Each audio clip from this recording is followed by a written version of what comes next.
Okay, तो चलिए आज हम स्टार्ट कर देते हैं कॉम्बिनेशन टॉपिक को। काफ़ी ज़्यादा इंपॉर्टेंट है तो ध्यान से समझिएगा, ठीक है।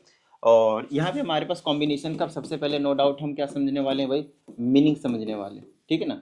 तो चलो भाई फटाफट समझते हैं कि कॉम्बिनेशन का मीनिंग क्या है। अगर हम कॉम्बिनेशन की बात करते हैं तो इसका क्या सिंपल मीनिंग होता है पता है, in how many ways, in how many ways we can select are different items या फिर objects out of n different items या फिर ऑब्जेक्ट्स। हमेशा इसकी बात कर रहे होंगे हम, डिफरेंट आइटम्स या फिर ऑब्जेक्ट की, उनमें से हम कितने तरीके से सिलेक्ट कर सकते हैं वो चीज आपको बताया जाएगा ना। जैसे कि यहाँ पे एन को रिप्रेजेंट करेगा कि टोटल ऑब्जेक्ट्स, एन क्या रिप्रेजेंट करेगा भाई, टोटल ऑब्जेक्ट्स कितने हैं आपके पास, टोटल आइटम्स कितने हैं आपके पास जो डिफरेंट डिफरेंट वाले हैं। और आर क्या है कि आप how many you want to select, how many you want to select, ठीक है।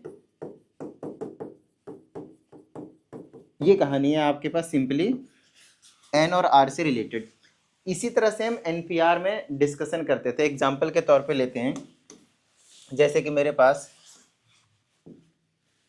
ये था, जैसे मेरे पास आपको मैंने बताया था कि कैट का लिया था, इसमें तीन लेटर है आपके पास, थ्री डिफरेंट है, तो थ्री फैक्टोरियल से अरेंज कर रहे होते हैं, राइट। तो थ्री फैक्टोरियल मीनिंग हो गया आपके पास 6 वेज में हम क्या कर सकते हैं, इसको अरेंज कर सकते हैं। बट इसी चीज को मैं ऐसे भी तो बोल सकता हूँ कि आप क्या कर रहे हो, इसका कॉम्बिनेशन बना रहे हो। कितने कॉम्बिनेशन बना रहे हो भाई, तो देखो अगर मैं इसको ऐसे एक्सपेंड करता हूँ कहाँ गया कि थ्री में से थ्री लेटर का ही एक वर्ड बनाना है मेरे को।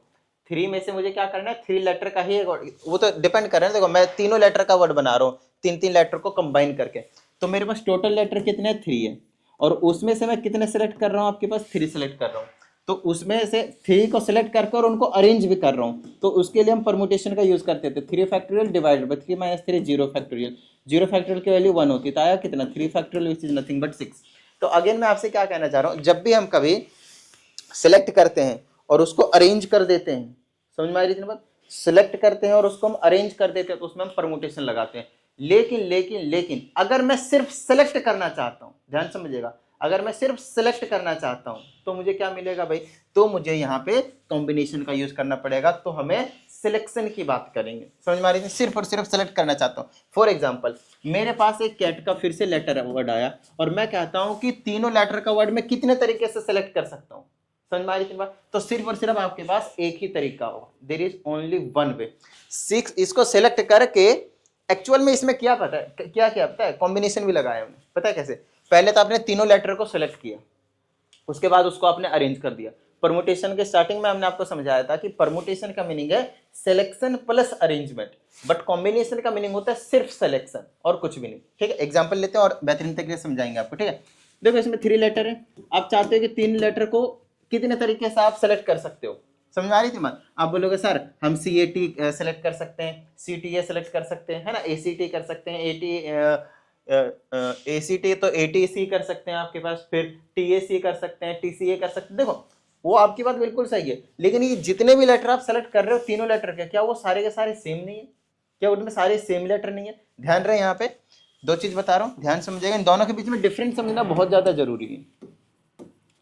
उसके बाद अभी सारी चीजें समझा दूंगा। परमुटेशन है आपके पास, फिर आपके पास कॉम्बिनेशन है, परमुटेशन है फिर आपके पास कॉम्बिनेशन है। इस चीज पे थोड़ा सा हम गौर फरमाते हैं भाई। परमुटेशन का मीनिंग था सिलेक्शन, आप सिलेक्ट कर रहे थे, आपको पता नहीं चल रहा था लेकिन सिलेक्ट कर रहे थे हम, प्लस में हम उसके उन्हीं सभी चीज को हम क्या कर रहे थे भाई, अरेंजमेंट भी दे रहे थे, सेलेक्ट करके अरेंज कर रहे थे। लेकिन कॉम्बिनेशन में there will be only selection, हम कितने तरीके से सिलेक्ट कर सकते हैं उसकी बात करेंगे। एक एग्जाम्पल के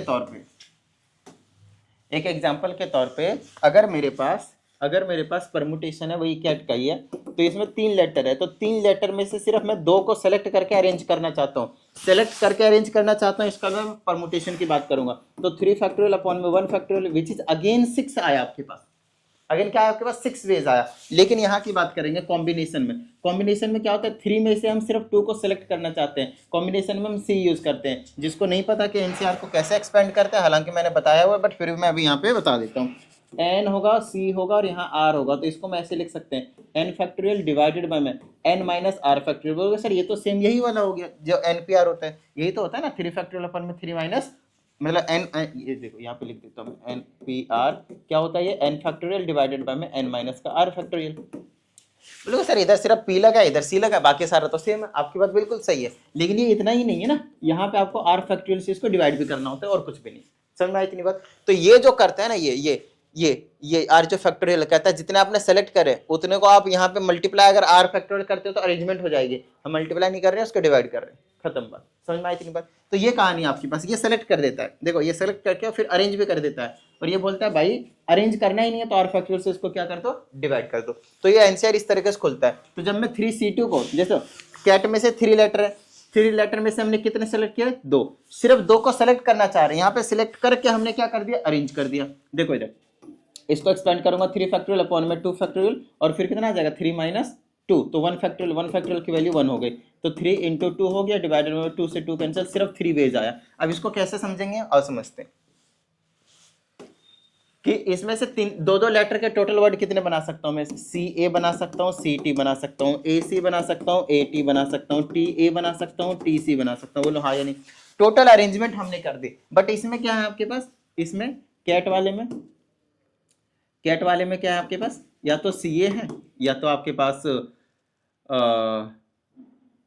ए टी है, उसके बाद आपके पास क्या आ जाएगा, सी टी, ऐसा कुछ आ जाएगा आपके पास कि सिर्फ और सिर्फ आप कितने सेलेक्ट करना चाहते हो, सिर्फ 2 ही करना चाहते हो। अब अगर आपने चाहा कि भाई मैं एसी लिख दूं तो वो भी आपके पास सेम ही होगा। समझ आ रही थी बात? एसी लिख दो तो वो भी आपके पास क्या होगा, सेम ही होगा। सीटी लिख दो, टीसी लिख दो, अरे सीटी तो लिख लिया, टीसी लिख दो तो वो भी आपके पास सेम होगा। ध्यान रहे यहाँ पे इसमें ऑर्डर मैटर्स, यहाँ पे लिख लेना प्यारा सा वर्ड ऑर्डर मैटर्स। इसमें आगे पीछे लिखोगे तो मैटर करेगा, वो डिफरेंट कहलाएगा, but here order does not matter, order does not matter. तो आप 2 के जो सिलेक्ट कर पाओगे वो सिर्फ 3 तरीके से सिलेक्ट कर पाओगे, क्योंकि उसके बाद आगे पीछे करोगे तो वही सेम ही चीज रहेगी आपके पास। सिर्फ सिलेक्शन की बात कर रही है, अरेंजमेंट की बात नहीं कर रहा है।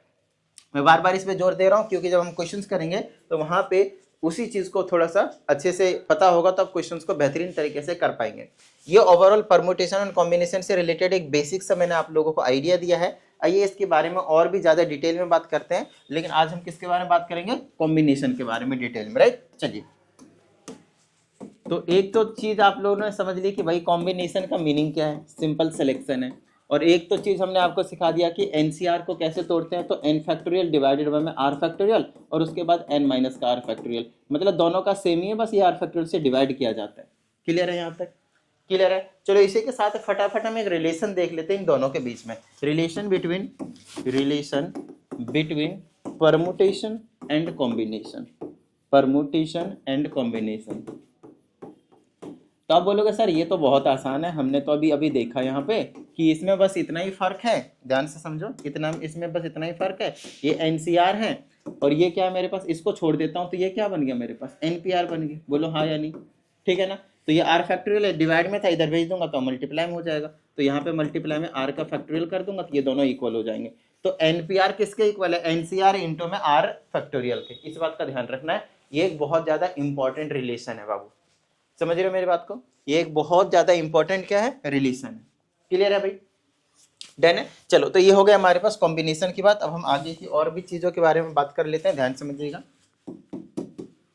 ये तो कॉम्बिनेशन होगा भाई। अब कॉम्बिनेशन से रिलेटेड एक दो कुछ इंपॉर्टेंट चीजें बता दो। जब भी कभी आप NC0 को एक्सपेंड करेंगे आपको 1 मिलेगा, NCN को एक्सपेंड करेंगे हमेशा 1 बनेगा। ये बाइनोमियल थ्योरम में भी काम करता है आपके पास, बाइनोमियल थ्योरम में ये बहुत ज्यादा यूज होता है दोनों, है ना।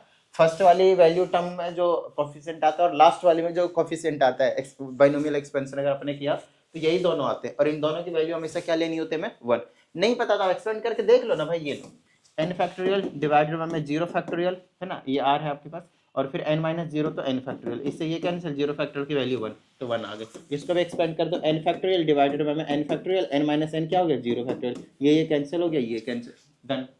समझ में आ रही थी बात, ठीक है। अब कुछ इंपॉर्टेंट आप कोरोलरी देख सकते हो, इंपॉर्टेंट, वेरी इंपॉर्टेंट पॉइंट ध्यान समझिएगा, इंपॉर्टेंट पॉइंट्स जो आपको एमसीक्यू को करने में हेल्प करेगा। पहली चीज तो वही बताती है कि जो एनपीआर होता है वो एनसीआर टाइम्स आर फैक्टोरियल के इक्वल होता है, पहला रिलेशन ही हो गया आपके पास। और दूसरा भी जो यहाँ पे मैंने आपको समझा दिया, ये वाले याद रखने, हमेशा बहुत ज़्यादा काम करता है भाई, यूज होता है, एनसी जीरो और एनसी एन की वैल्यू हमेशा क्या होंगे भाई, 1 होंगे। तीसरा और बहुत ज़्यादा इंपॉर्टेंट, ध्यान समझिएगा, अगर आपके पास एनसीआर है तो एनसीआर माइनस 1 दोनों ये इक्वल होंगे। अरे भाई ये क्या बता दिया सर, आओ समझाता हूँ। देखो अगर आपके पास 5 है और इसमें से आप 3 चूज कर रहे हो, सॉरी सेलेक्ट कर रहे हो, तो उसमें वो किसके इक्वल होगा पता है, देखो यहाँ पे r है, अगर ये दोनों में n है तो ये और ये क्या होंगे आपके पास r माइनस 1, मतलब ये 2, ये दोनों इक्वल होंगे। बोलोगे सर ये तो अलग है, ये तो अलग है, ये दोनों इक्वल कैसे हो जा रहे हैं, समझ रहे हो मेरी बात को। यहाँ पे एक कम कर दिया ना, देखो 3 माइनस 1 2 कर दिया, समझ रही हो मेरी बात को। n दोनों फिक्स रखा, r को मैंने यहाँ पे 3 ले लिया, तो यहाँ पे r माइनस 1 तो 2 ले लिया। ऐसा इसलिए होता है क्योंकि वो ऊपर वाले से माइनस होता है ना, तो दोनों सेम वैल्यू आ जाती है। समझाता हूँ, इसको एक्सपेंड करूंगा 5 फैक्टोरियल अपॉन में 3 फैक्टोरियल, और 5 माइनस 3 कितना बना 2 फैक्टोरियल। इसको एक्सपेंड करूंगा तो 5 फैक्टोरियल अपॉन 2 फैक्टोरियल, और इसमें से इसको माइनस करूंगा तो क्या आएगा 3 फैक्टोरियल। देखो ये सेम नहीं आ गया, समझ रहे हो ना मेरी बात को, इसीलिए इक्वल होता है। तो ये भी काफी ज्यादा क्या इंपॉर्टेंट हो गया। नेक्स्ट काफी ज्यादा इंपॉर्टेंट प्रॉपर्टी आपके पास एनसी, क्या था इसमें, और कौन सी प्रॉपर्टी ले लो, हाँ NC A is equal to आपके पास एनसी अगर आपके पास बी है, ध्यान समझिएगा। तो ये काफी ज्यादा इंपॉर्टेंट है, एमसीक्यू में ये वाला तो पक्का ही आपको देखने को मिलेगा। अगर एमसीक्यू में क्वेश्चन आया तो इसी से आएगा, ठीक है ना। देखो इसमें दो चीज हो सकते हैं, अगर ये एन एन इक्वल है और ये और दोनों इक्वल में, तो 100% ये और ये क्या होना चाहिए, इक्वल होना चाहिए। बोलो हाँ या नहीं, ये केस 1 हुआ, या तो ये इक्वल हो सकते हैं, नहीं तो दूसरा एक और केस होता है कि भाई आपने, ये तभी पॉसिबल है जब ए और बी को आपने जोड़ दिया तो हमेशा एन के इक्वल आएगा, ऊपर वाले के इक्वल आएगा। ये दूसरी प्रॉपर्टी, इसी के साथ ये दोनों प्रॉपर्टी काम करते हैं भाई। दोनों के बेस पे एक क्वेश्चन आपको एमसीक्यू में देखने को मिल सकता है, काफी ज्यादा इंपॉर्टेंट। बताओ समझ में आई इतनी बात, क्लियर है, डन है, चले आगे। चलो भाई ये कुछ हमने आपको बेसिक चीजें बता दी, और ज्यादा देखो प्रॉपर्टीज हमें और कई बना सकते हैं अपनी तरफ से भी, आपके अलग अलग बुक में और भी बहुत सारे प्रॉपर्टीज दिए हुए मिल सकते हैं, कोई बड़ी बात नहीं है। लेकिन मैंने जो अभी आप लोगों को बताया ना, ये 4 प्रॉपर्टी, 4 क्या 3 ही समझो, इसके तो याद ही रहेगी। तो एक ये वाली काफी ज्यादा इंपॉर्टेंट, और एक ये वाली काफी ज्यादा इंपॉर्टेंट, और एक ये वाली तो हद से ज्यादा इंपॉर्टेंट। तो ये 2-3 जो प्रॉपर्टी है इंपॉर्टेंट वाले, वो मैंने आपको बताया, आपको सिर्फ इतना ही याद रखने की जरूरत है। और भी प्रॉपर्टी आपको अलग अलग बुक में देखने को मिल सकते हैं, ज़्यादा टेंशन मत लेना। क्यों, क्योंकि भाई कितना याद रखोगे ये तो बता मुझे, कितना याद रखोगे, हम चुपचाप एक्सपेंड कर लिया करेंगे तुरंत, ठीक है ना, ज़्यादा टेंशन मत लेना। चलो अब समझते हैं, देखो इधर होता क्या है। अब अगर हम इसमें थोड़ा सा क्वेश्चंस के बारे में बात करें, तो एक नॉर्मल क्वेश्चन जो कभी पेपर में नहीं आएगा कि भाई एक्सपेंड करो, ये 15 है और ये है सी है आपके पास 12 है, बोल इसको एक्सपेंड करो, ये कभी पेपर में नहीं आएगा। ये इसलिए करवा रहा हूँ ताकि आगे चल के किसी भी तरह की कोई प्रॉब्लम ना हो। फिर भी मैं फिर से फॉर्मूला लिख देता हूँ, जिसको समझ में नहीं आया होगा आ जाएगा। एन फैक्टोरियल अपॉन में आर का फैक्टोरियल, अपॉन में आर का, एन क्यों लिख रहा हूँ भाई, आर का फैक्टोरियल ब्रैकेट में एन माइनस का आर का फैक्टोरियल। ये आपके पास एन का काम करता है, ये आपके पास आर का काम करता है, as you can see over here. तो एन फैक्टोरियल मतलब 15 factorial divided by r factorial मतलब 12 फैक्टोरियल, और एन माइनस आर मतलब दिस माइनस दिस, तो 3 फैक्टोरियल। क्योंकि आगे से इतना आसान, मतलब इतना टाइम देके नहीं समझाऊंगा ये बच्चों वाला, समझ रहे हो भैया आपको। इसको एक्सपेंड करना, तोड़ना शुरू कर दो, और 14 15 13 और 12 फैक्टोरियल में लाकर छोड़ देना। क्यों, क्योंकि नीचे देखा मैंने 12 फैक्टोरियल है, और 12 फैक्टोरियल है तो 12 फैक्टोरियल से उड़ाऊंगा ना भाई, 3 को 6 लिख दो, इससे इसको उड़ा दो, 6 से कटेगा, 2 से काट दो, सॉरी 3 से काट दो 2 बार में, 3 से काट दो 5 बार में, 2 से काट दो 7 बार में, 7 बचे 35 13 और 35 को मल्टीप्लाई कर देंगे, 13 बचे 65 और 13 39, आपके पास 9 6 15 5 1 2 4 455। तो ये कुछ मतलब वो तो कर लोगे आप, कैलकुलेशन मुझे पता है, बट फिर भी आपको मैंने कंसेप्ट बता दिया किस तरीके से इसको एक्सपेंड करना है। क्या ये क्वेश्चन आएगा आपके पास, बताना जरा मुझे, क्या ये क्वेश्चन आपसे पूछा जाएगा भाई? कोई लॉजिक ही नहीं है पूछने का। आओ मैं अब आपको, आज जो हम क्वेश्चन करेंगे ना, आपको मैं बता दूं, आज हम यहाँ पे जो भी क्वेश्चन डिस्कस करेंगे वो वर्ड प्रॉब्लम नहीं होंगे, ध्यान से सुनिएगा, वो वर्ड प्रॉब्लम नहीं होंगे।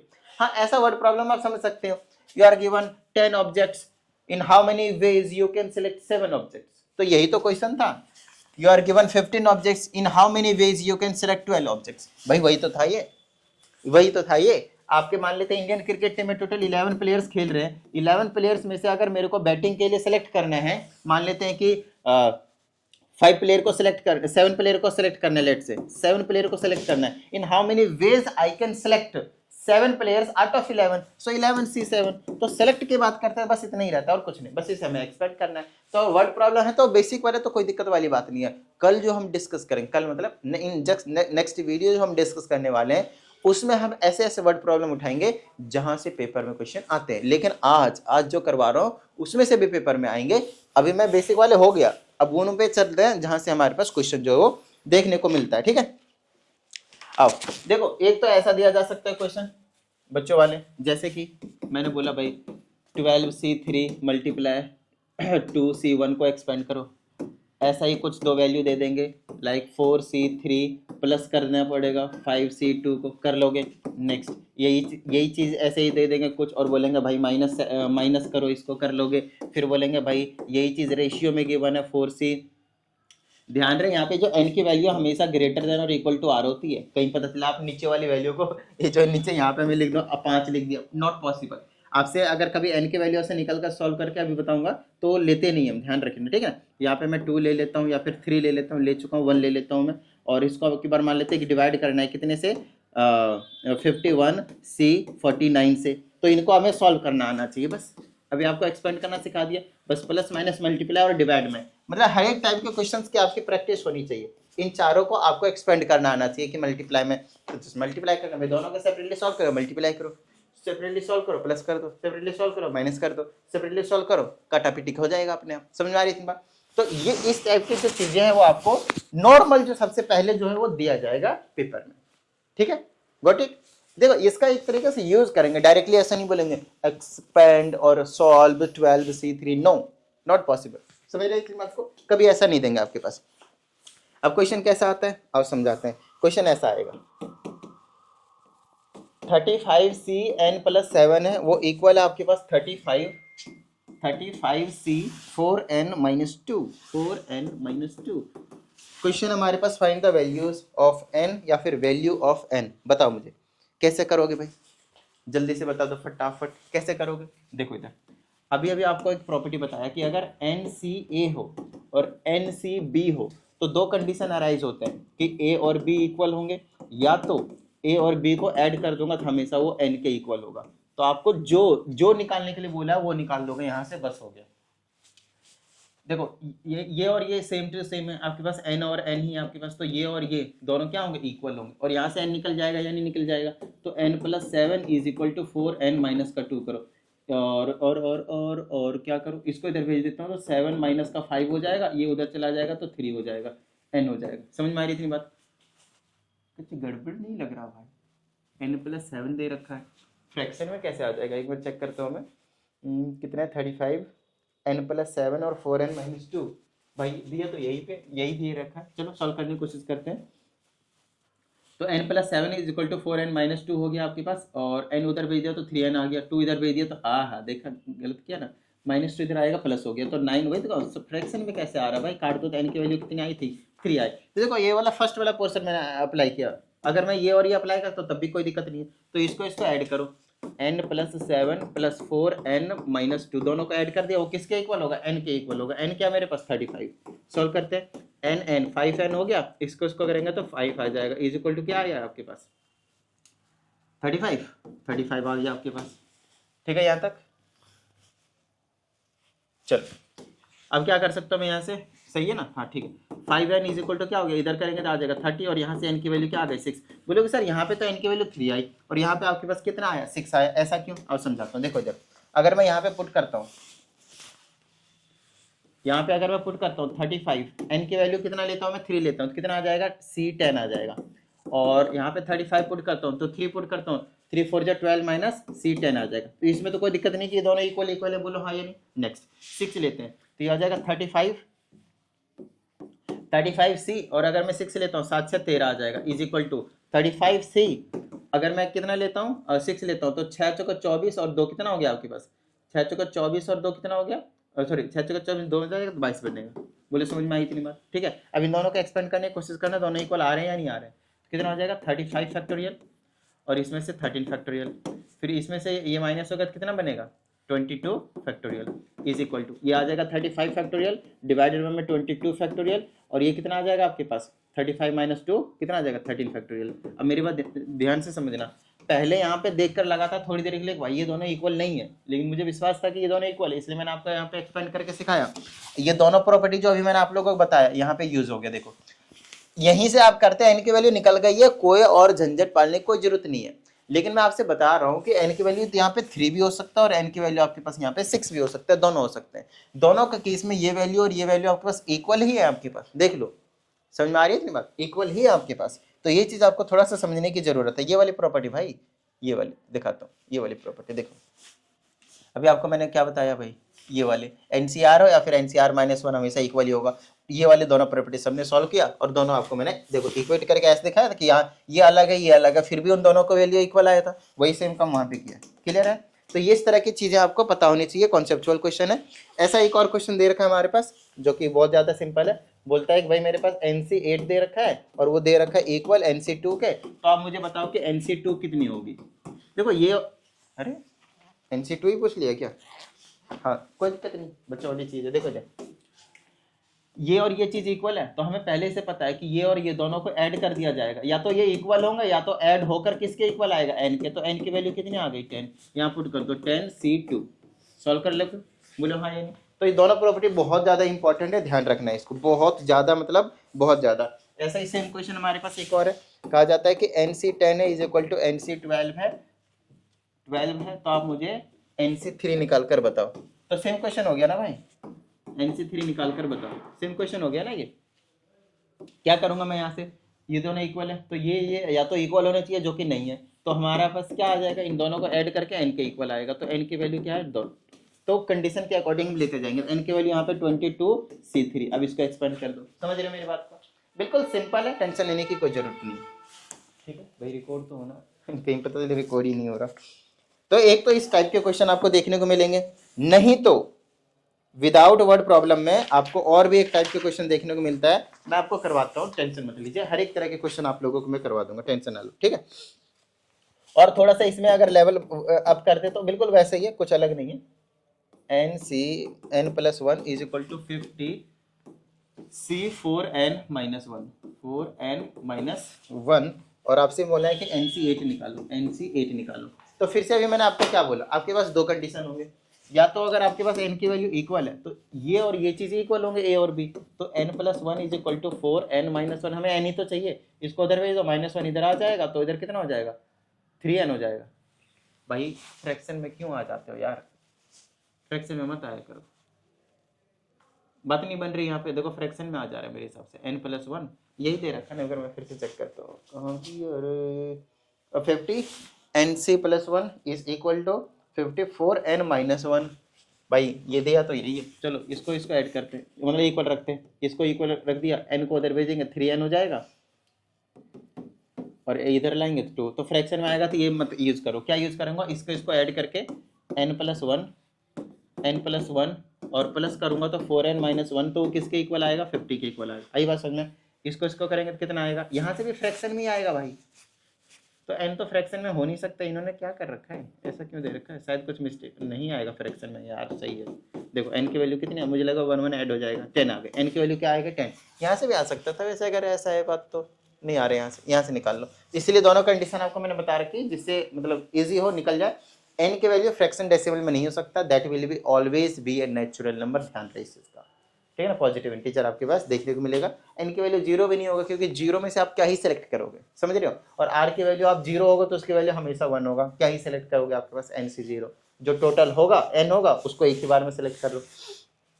चलो तो ये कहानी आपको थोड़ा सा याद रखना। अब देखो n आ गया तो अब तो 10C8 निकाल लोगे ना, n की वैल्यू चाहिए थी, तो बस ये हो गया। एक तो इस तरह के क्वेश्चन आपको देखने को मिलेंगे, और नहीं तो जो अभी तक का मैं बता रहा हूँ इस कॉम्बिनेशन वाले एक्सरसाइज में जो सबसे ज्यादा इंपॉर्टेंट है वो है आपके पास ये वाला क्वेश्चन, कि आपको मैंने दे दिया n-1 CR, that is ratio NCR ratio n+1 CR is equal to 6:9:13, find n and r। मैं एक बार फिर से मैच कर लेता हूँ, कहीं पता चले मैं सॉल्व करना शुरू कर चुका हूँ।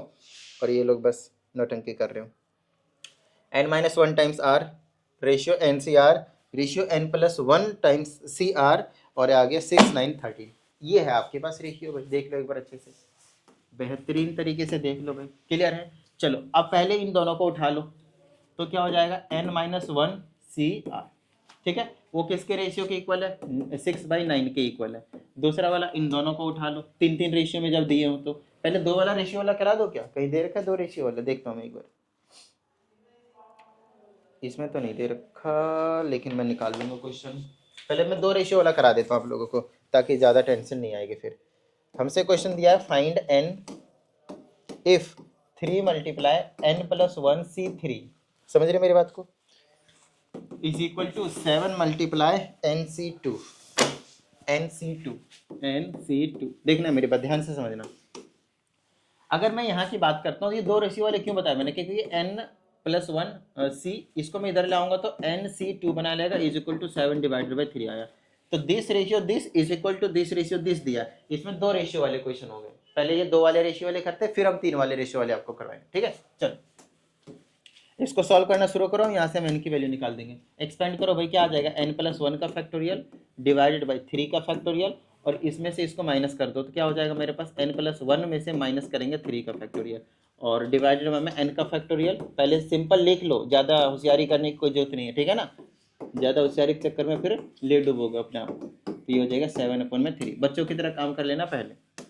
देखो अब इसको रेसिप्रोकल भी कर लो चुपचाप, n+1 का फैक्टोरियल डिवाइडेड बाय में, फिर बताएंगे क्या करना है। इसको सॉल्व कर सकते हो, क्या बनेगा, n-2 का फैक्टोरियल, फिर मल्टीप्लाई में ये रेसिप्रोकल होगा तो 2 फैक्टोरियल ऊपर जाएगा तो n-2 का फैक्टोरियल बचेगा डिवाइडेड बाय में n का फैक्टोरियल बचेगा और इज इक्वल टू 7/3 आएगा, ठीक है। चलो NPR वाले में, परमुटेशन वाले में भी ऐसा क्वेश्चन था आपके पास रेशियो वाला, और वहाँ पे मैंने आप लोगों को करवाया हुआ है। अब देखो अपने आप कुछ ना कुछ कटेंगे, इसे इसको काट दो, देखो इसे और इसे काटने की कोशिश मत करना, ठीक है ना, पहले एक्सपेंड करेंगे फिर आप काटने की कोशिश करोगे। और हमेशा मैं आपको बता देता हूँ, जो लार्जर वैल्यू वाली चीज़ें होंगी आप हमेशा उसे एक्सपेंड करेंगे, क्लियर है यहाँ पे। हमेशा जो आपके पास लार्जर वैल्यू वाली होगी उस चीज़ को क्या करोगे आप, एक्सपेंड करने वाले हो। आओ समझते हैं इस चीज़ को। अगर मैंने इसको और इसको क्या कर दिया भाई, एक्सपेंड कर दिया, तो अब क्या करूँगा मैं, ध्यान समझना, इन दोनों को काट दिया, सॉरी। अब मेरे पास न्यूमेरिक वैल्यू हो तो इसमें से किसको एक्सपेंड करूंगा भाई, बड़े वाले को, तो इसको एक्सपेंड करूंगा तो क्या आएगा, 3 फैक्टोरियल इंटू में 2 फैक्टोरियल। देखो यहाँ पे नंबर छोटा है इसलिए आपको तुरंत पता चल रहा है कि हाँ भाई ये करेंगे, लेकिन ये कट जाएगा कोई दिक्कत नहीं। लेकिन बड़ा भी नंबर होगा तो दोनों में से जो बड़ा होगा उसे आप एक्सपेंड करना शुरू करोगे, फैक्टोरियल को खोलना रिवर्स मल्टीप्लिकेशन में शुरू करोगे। अब इसमें और इसमें से बड़ा कौन सा बताना जरा, ये वाला है या नहीं, ये n है, इसमें से एक ज़्यादा है ये, तो आप इसको एक्सपेंड करना शुरू करोगे। तो आप लिखोगे यहाँ पे n+1 को एज इट इज, फिर एक माइनस करेंगे तो n फैक्टोरियल आ जाएगा। लो समझ में आई इतनी बात, और इसको आप एज इट इज छोड़ोगे, जो छोटी वैल्यू होगी उसको आप छेड़ोगे ही नहीं। ये मल्टीप्लाई में, सॉरी इक्वल टू क्यों लिख दिया, और इक्वल टू में आपके पास 7/3 है। अब इससे इसको काट दोगे अपने आप, जहाँ तक लाना होगा ना देख कर, और इसे इसके ये भी कट जाएंगे तो ऊपर बचा n+1 और डिवाइडेड में बचा 3 और ये आ गया 7/3। 3 से 3 भी कट जाएगा आपके पास, तो n की वैल्यू आपके पास 6 आ गई। ये सिंपल है आपके पास। इस तरीके से 2 रेशियो वाले को हम जो करते हैं सॉल्व करते हैं। यहाँ पे आपके पास n या फिर r की जो वैल्यू है वो देकर एक देकर गायब करके दूसरी पूछ ली जाएगी। और जब आपको 2 रेशियो दी जाएंगे ना, जब 2 रेशियो दी जाएंगे तो उस केस में आपसे क्या पूछा जाएगा भाई, दोनों चीज पूछी जाएगी, जैसे कि ये वाला क्वेश्चन। तो यहाँ पे क्योंकि हमारे पास 2-2 रेशियो गिवन है, हमारे पास क्या गिवन है, हमारे पास 2-2 रेशियो। आओ भाई फटाफट देखते हैं, 2-2 रेशियो करते हैं।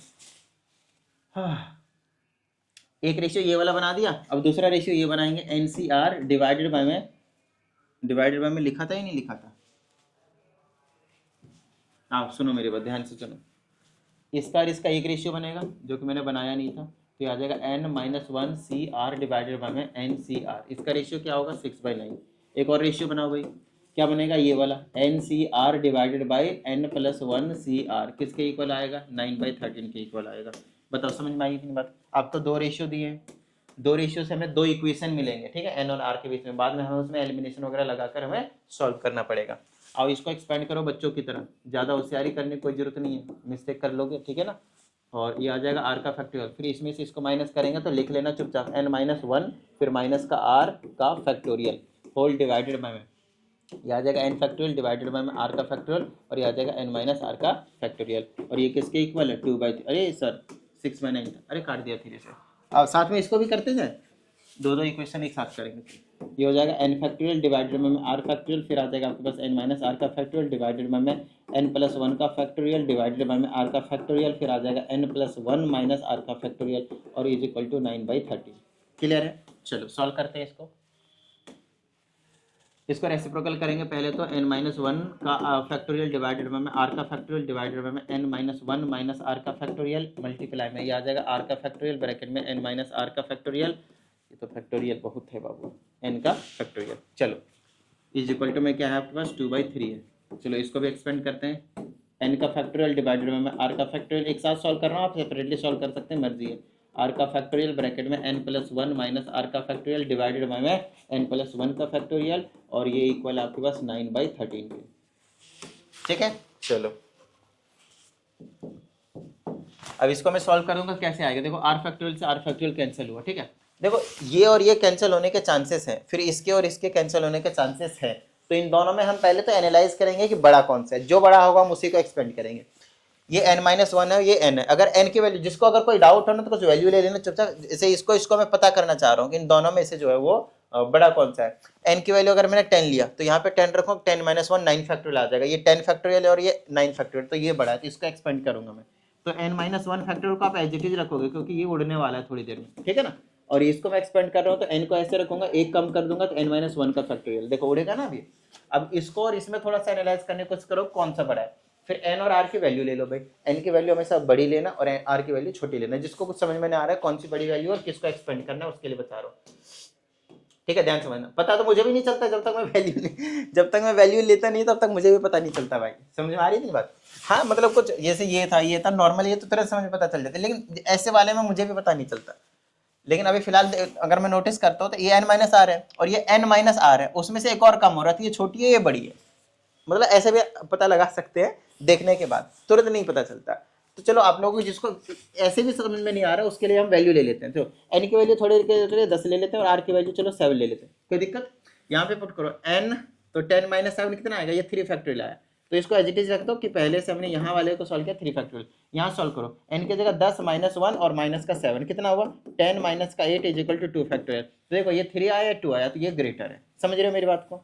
तो ऐसे करके हम सॉल्व क्या करेंगे, ठीक है। तो इसका मतलब ये ग्रेटर है तो इसी को एक्सपेंड करूंगा, तो n-r ऐसे ही रहेगा, मल्टीप्लाई में एक कम कर देंगे तो n-r-1 का फैक्टोरियल हो जाएगा और यहाँ पे n-1 माइनस r का फैक्टोरियल। भाई ये तो सेम ही है, ये और ये सेम है, ये और ये आपके पास सेम है। अब बचा क्या, ऊपर n-r बचा और नीचे क्या बचा, n बचा, और ये किसके इक्वल है, 2/3 के इक्वल है। समझ में आई इतनी बात। सेम ट्रिक मैं इधर यूज करूंगा, ये वाली ग्रेटर इसमें और इसमें कौन सा, ये ग्रेटर है, तो n फैक्टोरियल को एज इट इज रखूंगा और इसको अभी छेड़ नहीं रहा हूँ, इसको मैं एक्सपेंड कर रहा हूँ, तो आ जाएगा n+1, फिर ब्रैकेट में आ जाएगा n का फैक्टोरियल, यहीं पे रोक दूंगा, इक्वल टू 9/13 है। अब इसमें और इसमें पता लगाऊंगा कौन सा ग्रेटर है, ध्यान से देखना आपको पता चल जाएगा। ये n-r है, वही वाला एग्जाम्पल ले लो जो मैंने 10 और 7 का एग्जाम्पल लिया था। 10-7 कितना है, 3 आया, ये 3 फैक्टोरियल है। ये कितना है, 10+1 कितना हुआ, 11, 11-7 4 फैक्टोरियल, ये ग्रेटर वैल्यू आपकी बार। तो आपकी बार इसको यहाँ पे एज इट इज छोड़ेंगे, n-r का फैक्टोरियल, और यहाँ पे क्या लिख दूंगा भाई, r फैक्टोरियल से r फैक्टोरियल को तो पहले तो आप उड़ा ही लो, समझ रहे हो मेरी बात को। तो यहाँ से ये चीज बच गई। अब इसको एक्सपेंड करूंगा तो n+1 माइनस r को एज इट इज रखूंगा मल्टीप्लाई में, इस पूरे वैल्यू में से -1 करूंगा तो प्लस वाला तो उड़ ही जाएगा, +1, तो n-r फैक्टोरियल बचा। समझ रहे हो मेरी बात को। अब काटा पीटी करना शुरू करते हैं, चलो इससे ये कट जाएगा और इससे ये कट जाएगा, ऊपर क्या बचा, n+1 माइनस r बचा, divided by n+1 is equal to 9/13 बचा। तो दोनों साइड हम एक ही साथ सॉल्व कर रहे हैं, आप चाहे तो सेपरेटली सॉल्व कर सकते हैं, पहले भी बता दिया, ठीक है। चलो क्रॉस मल्टीप्लाई कर दो, आ जाएगा 3n माइनस का 3r is equal to 2n, तो कितना हो जाएगा, ये हो जाएगा n is equal to 3r, n की वैल्यू क्या आ गया आपके पास, 3r आ गया।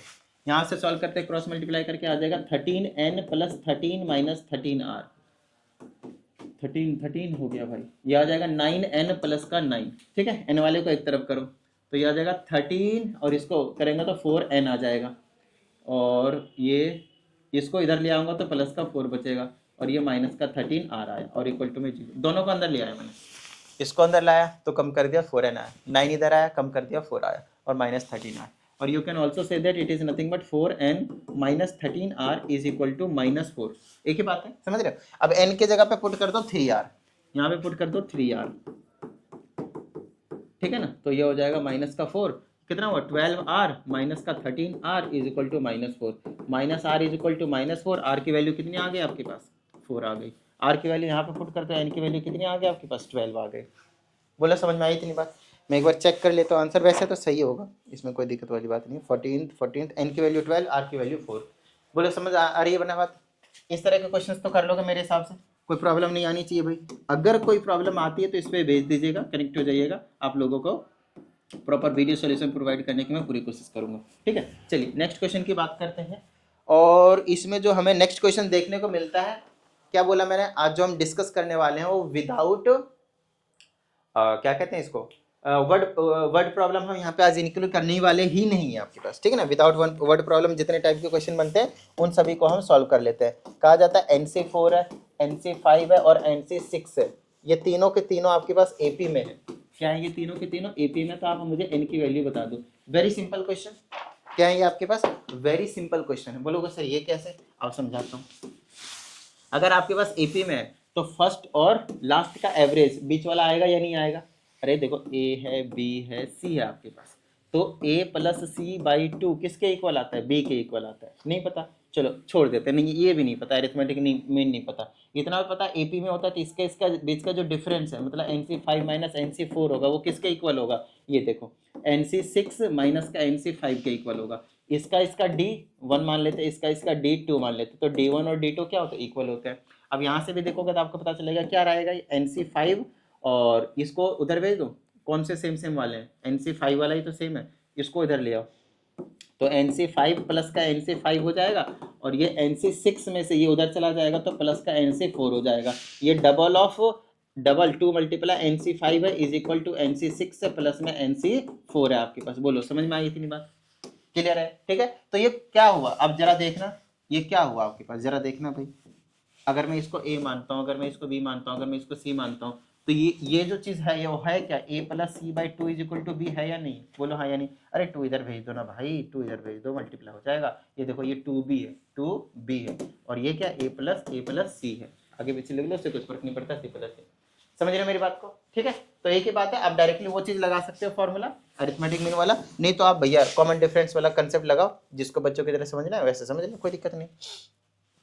अब आगे की बात करते हैं, बस इसे एक्सपेंड करना, इनकी वैल्यू निकालनी, 2 को मल्टीप्लाई में छोड़ दो, इसके साथ मत समझ लेना है ना, मल्टीप्लाई में डबल है ये, तो ये आ जाएगा n फैक्टोरियल डिवाइडेड बाय 5 का फैक्टोरियल, और ये आ जाएगा आपके पास n-5 का फैक्टोरियल इज इक्वल टू, इसको भी एक्सपेंड कर देते हैं, n का फैक्टोरियल डिवाइडेड बाय 6 का फैक्टोरियल, और ये आ जाएगा आपके पास n-6 का फैक्टोरियल, बीच में आ जाएगा प्लस, ये आ जाएगा n का फैक्टोरियल डिवाइडेड बाय 4 का फैक्टोरियल, और ये आ जाएगा आपके पास n-4 का फैक्टोरियल।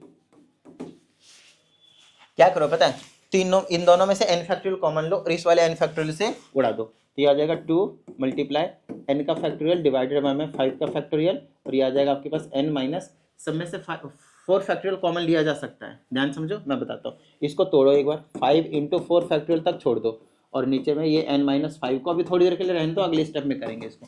यहाँ से n फैक्टोरियल मैंने कॉमन ले लिया, और ब्रैकेट में बचा मेरे पास 1 में, इसको लिख दो 6 मल्टीप्लाई 5 मल्टीप्लाई 4 फैक्टोरियल, और प्लस में यहाँ से आपके पास n फैक्टोरियल और डिवाइडेड में 4 फैक्टोरियल, और साथ में आपके पास n-4 फैक्टोरियल है। इन दोनों में से मैं 4 फैक्टोरियल बाहर निकाल रहा हूँ, ठीक है ना, तो यहाँ से गायब कर देता हूँ और यहाँ से भी गायब कर देता हूँ। समझ में आई इतनी बात? ईजी है। चलो अब मैं क्या करूँगा, n फैक्टोरियल और 4 फैक्टोरियल को गायब कर दूंगा। देखो इससे ये कट जाएगा और इससे ये कट जाएगा, तो ऊपर क्या बचा मेरे पास, ये बच गया 2/5 टाइम्स n-5 का फैक्टोरियल। अरे यार 5 का फैक्टोरियल तो पहले से ही था ना, हाँ ठीक है सही, इज इक्वल टू 1 में ये क्या बच गया भाई, ये क्या कर दिया भाई, ये काम तो किया नहीं, इसको तो लिखा नहीं, ठीक है ना। 1 में 30 और बच गया n-6 का फैक्टोरियल। अरे ये लिखना भूल गया था, वो लिख दिया वापस, ठीक है ना। चलो प्लस में, घबरा जाते हो तुरंत, अरे भाई यहाँ से कॉमन लिया तो 1 कैसे लिख दिया रे। देखो भाई दोनों से n फैक्टोरियल हमने कॉमन लिया था तो उसको बाहर रखा है भैया, यहाँ 1 और 1 बचे, ठीक है ना। चलो घबराना मत सर घबरा तो आप अरे यार हो जाता है कभी कभी, चलो घबरा नहीं रहा, मिस्टेक हो गया। आओ भाई आगे की बात करते हैं, अब कैसे सॉल्व करेंगे। देखो अब हमें इन तीनों से फैक्टोरियल गायब करना है, तभी तो हमें n की वैल्यू मिलेगी, समझ रहे हो मेरी बात को। तो तीनों को लोएस्ट फॉर्म में, जो बड़ा है उसको तोड़ो भाई, बड़ा कौन सा है, ये है, ये है ना सबसे बड़ा। बोलोगे सर ये कैसे बड़ा है? भाई एन की वैल्यू ले लो जो जी करे, समझ रहे हो मेरी बात को, एन की वैल्यू ले लो। देखो एन में से यहाँ 6 माइनस हो रहा है, ज्यादा माइनस हो रहा है तो वैल्यू क्या आएगी, कम आएगी। यहाँ कम माइनस हो रहा है तो वैल्यू क्या होगी, ज्यादा आएगी। एन की वैल्यू कुछ ले लो पता चल जाएगा। तो इन सबको ना तोड़ता हूँ, 6 तक लेकर जाता हूँ, ये हो जाएगा 5 और यहाँ लिख देता हूँ एन माइनस 5 और एक और कम करूंगा तो एन माइनस 6 का फैक्टोरियल हो जाएगा इज इक्वल टू 1/30। यहाँ पे एक्सपेंड करूंगा तो क्या आएगा देखना, एन माइनस का 6 आएगा, फिर एन माइनस का 5 इसको एक्सपेंड करने की जरूरत ही क्या है भाई, इसको एज इट इज रख दो ना, सबको तो यहीं पे लेकर आने देखो, है ना। और प्लस में यहाँ पे भी इसको एक्सपेंड करो, यहाँ पे इसको करना पड़ेगा एन माइनस 4, एक और कम करोगे तो एन माइनस 5 और एक और कम करोगे तो एक्स माइनस का 6। बोल सर कम कर रहे हो बढ़ा रहे हो? कम कर रहे हैं बाबू, अच्छे से ध्यान से देखो, -1 कर रहे हैं, है ना। तो चलो माइनस पहले से था, -1 करेंगे तो प्लस हो जाएगा। अब यहाँ से आप तीनों में से कॉमन ले रहे हो, फिर से इसको यहीं रहने दो, उसमें से क्या कॉमन लेंगे तो वैसे ही पड़ा रहेगा। इन दोनों में से ये वाला कॉमन लो और उड़ा दो, ये आ जाएगा 2 डिवाइडेड में 5 ब्रैकेट में n माइनस का 5 बचा इज इक्वल टू 1/30 बचा और प्लस में 1 में n माइनस का 4 बचा और साथ में आपके पास n माइनस का 5 बचा। क्लियर है यहाँ तक? चलिए आगे। और मैंने क्या कॉमन ले लिया, 1 में n माइनस 6 का फैक्टोरियल कॉमन ले लिया। ऐसा कुछ नज़ारा आपको दिखाएगा। अब इसे यहाँ पे तो लिखा ही नहीं रे, लिखा ही नहीं रे, लिखा ही नहीं रे, ये कैंसिल हो जाएगा। बचा क्या, 1 में 2 में 1 कहाँ है, 2 है भाई, 2 है, 2 ब्रैकेट में n माइनस का 5 बचा इज इक्वल टू, यहाँ क्या बचा भाई मेरे पास 1/30। जितना जल्दी करने की कोशिश करेगा ना उतना ही टाइम ज़्यादा लग जाता है भाई, क्या बताऊँ। चलो इसका एलसीएम लेना पड़ेगा, यहाँ पे ले लूँ क्या एलसीएम, ले लेते हैं। क्या आएगा भाई, 30 तो आ ही जाएगा, फिर n-4 भी आ जाएगा और n-5 भी आ जाएगा। यहाँ से क्या कैंसिल होगा, ये कैंसिल होगा तो यहाँ बचेगा n- का 4 और n- का 5, फिर बीच में प्लस, यहाँ से ये पूरा कैंसिल हो जाएगा तो 30 ही बचेगा। अब नीचे से नीचे इससे इसको उड़ा सकते हो आप लोग, है ना, 5 से इसको 6 बार में काट सकते हो, ठीक है ना। 6 से इधर आ जाएगा तो ये 12 हो जाएगा और इसको मल्टीप्लाई कर दो, ये आ जाएगा n की स्क्वायर माइनस का 9 टाइम्स x और प्लस का 20 और ये प्लस का 30, ये हो जाएगा n का स्क्वायर माइनस का 9n है, ये n है, ये x नहीं है, 12 कितना हुआ 20 30 50 और ये 12 अंदर और ले आओ तो -12 कर दो इक्वल टू 0। ये हो जाएगा n की स्क्वायर माइनस का 9n कितना हुआ 38 प्लस का 38 इक्वल टू 0। ये 38 का कैसे तोड़ेंगे भाई, 38 का तो कोई लॉजिक नहीं बनता। 9 लाना है, कितने से आ जाएगा 38, ये तो कुछ गड़बड़ सा लग रहा है मुझे भाई, लगता है ऊपर कहीं कुछ गड़बड़ कर दिया। कोई नहीं, चेक कर लेते हैं एक बार। ओके, कैलकुलेशन मिस्टेक था, देखो मैंने आपको बताया था, तो थोड़ा सा कैलकुलेशन प्लीज क्या करना है, संभाल के करना है, केयरफुली करना है, ठीक है। देखो इधर यहाँ से मैंने 6 से इसको मल्टीप्लाई किया था, बट ये n-4 भी तो था ना, तो उसकी वजह से आपके पास इक्वेशन जो है वो सॉल्व नहीं हो रहा था क्वाड्रेटिक वाले। कोई दिक्कत वाली बात नहीं, करते अभी देखो इधर, तो 6 से इसको करेगा तो 12 तो आएगा, साथ में ये n-4 भी चला जाएगा इधर, उसके बाद हमारे पास इधर जो भी रहेगा, ठीक है। इनको मल्टीप्लाई कर देता हूँ सिंपली, तो n² माइनस का 9n और प्लस का 20 प्लस का 30 आपके पास था ही था। सॉल्व करते हैं इसको, ये आ जाएगा 12n माइनस का 48 that is equal to n² minus का 9n प्लस का 50, राइट। इन दोनों को राइट हैंड साइड भेज देते तो ये हो जाएगा n² माइनस का 9n और ये माइनस का 12n हो जाएगा और ये प्लस का 50 में प्लस का 48 और हो जाएगा और इक्वल टू में 0। क्लियर है? चलो भाई सॉल्व कर देते हैं। क्या आ जाएगा, n² माइनस, ये माइनस का हो गया ना इधर, 12 9 कितना भैया 19 आ गया, ठीक है। नेक्स्ट आपके पास प्लस का कितना ऐड करने में कितना आ जाएगा 98 और इक्वल टू 0। क्लियर है? अब देखते हैं आप कितना, 14 7 98, तो 14 7 21, तो इनको ऐड करके 19 नहीं 21 होना चाहिए, 12 और 9 कितना होता है 21 ही होता है। देखा देखा देखा देखा, 19 नहीं 21 आएगा। चलो अब यहाँ से आप मिडिल टर्म करोगे, मिडिल टर्म हो जाएगी, और अगर आप क्वाड्रेटिक फार्मूला लगाना चाहते हो तो क्वाड्रेटिक फार्मूला लगा लो, कोई दिक्कत वाली बात नहीं। इसको लिख दो माइनस का 14n माइनस का 7n, 14 7 98 होता है और 14 7 21 भी हो जाएगा, दोनों माइनस के लेंगे और ये हो जाएगा 98 दैट इज इक्वल टू 0। तो यहाँ से n की वैल्यू निकाल देंगे तो n माइनस का 14 आया, माइनस का यहाँ से 7 आप कॉमन ले लो, n माइनस का 14 आएगा दैट इक्वल टू 0। n की वैल्यू 2 आ गई, एक 7 और एक 14। अगर कोई भी नेगेटिव होता तो हम नहीं लेते, इस बात का प्रॉपर ध्यान रखना है। दूसरी चीज़, जरूरी नहीं कि सारे के सारे n की वैल्यू आपके पास हर बार अप्लीकेबल होंगे पॉजिटिव आने के बाद भी, तो उस केस में भी हमें क्या करना है, कुछ चेकआउट करने, बताता हूँ कैसे चेकआउट क्या करेंगे। आपको क्वेश्चन के बिल्कुल स्टार्टिंग में चले जाना है, कहाँ पे, बिल्कुल स्टार्टिंग में, और चेकआउट करना है कि n की जो वैल्यू है should always be greater than और इक्वल टू r। n की वैल्यू अभी जैसे हमने निकाला तो 7 and 14 आया, तो 7 and 14 4, 5 और 6 ये जो r की वैल्यूज थे उनसे छोटा नहीं हो सकता, सॉरी हाँ उनसे छोटा नहीं हो सकता, इस बात का प्रॉपर ध्यान रखना है, ठीक है। और यहाँ पे हमारे पास जो है वो कंसेप्ट से रिलेटेड जितनी भी चीजें थी और ये विदाउट वर्ड प्रॉब्लम वाली जो क्वेश्चन है हमारे पास वो मैंने आप लोगों को कंप्लीट करवा दिया है। और अब जो भी बचा है वो है हमारे पास वर्ड प्रॉब्लम वाली, तो मोस्ट प्रोबेबली या तो एक वीडियो में नहीं तो 2 वीडियो में हम इनको करने की कोशिश करेंगे, क्योंकि इसमें से भी आपके पास वर्ड प्रॉब्लम वाली बहुत सारी क्वेश्चंस आते हैं, ठीक है। तो यहाँ पे हमने फाइनली अभी 2 वीडियो और रह रहे हैं, खैर इस चैप्टर का टेंशन मत लीजिए, वो भी हम आपको करवा देंगे। उम्मीद करते हैं इस वीडियो में बताई गई सभी चीज़ें आप लोगों को समझ में आए होंगे। मिलते हैं अगले सेशन में, प्रैक्टिस करते रहिएगा। जय हिंद।